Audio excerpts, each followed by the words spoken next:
On Thursday, November the 15th, we'll have the opportunity to vote for a new post, the post of Police and Crime Commissioner.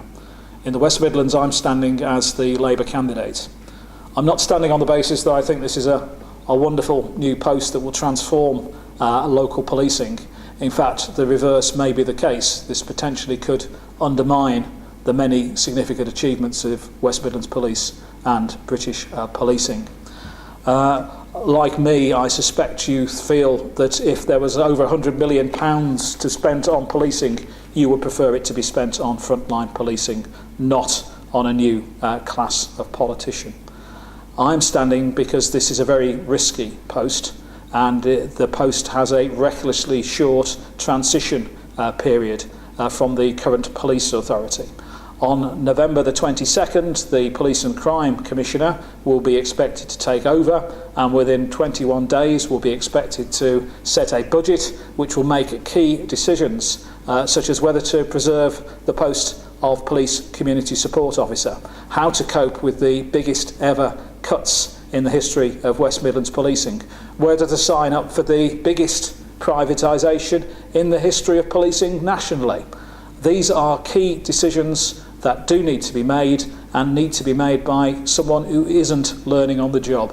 I am offering myself because of my experience and because of my track record. In the 20 years plus that I've been involved in holding the police to account, we have seen a position where increases in crime were perceived as inevitable, moving to a position where West Midlands Police have led the way in seeing the biggest ever sustained fall in crime since records began.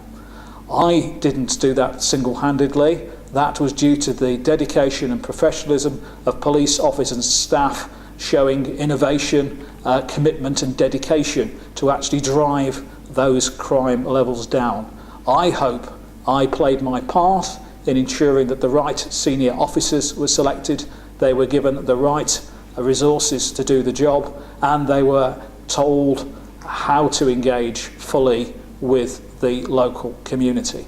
I believe those are the key skills that the new Police and Crime Commissioner needs, and I believe that I can fulfil that role as effectively as any candidate around. I believe I have the experience, I believe I have the track record.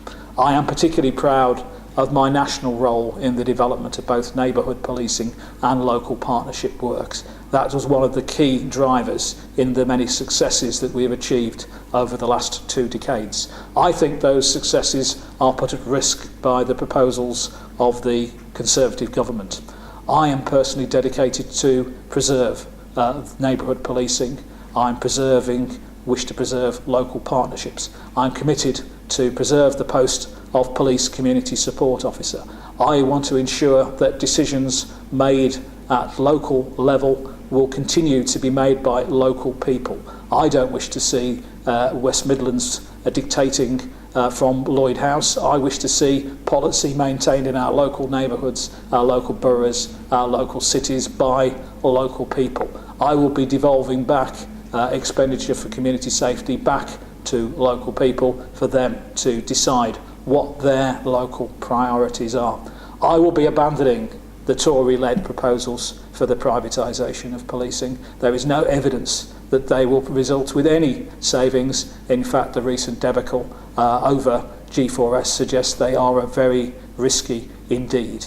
I will be looking for greater efficiencies and collaboration with other forces, but my principle is core policing services must be accountable to the Chief Constable and the community. They should not be managed and responsible to private managers and private shareholders.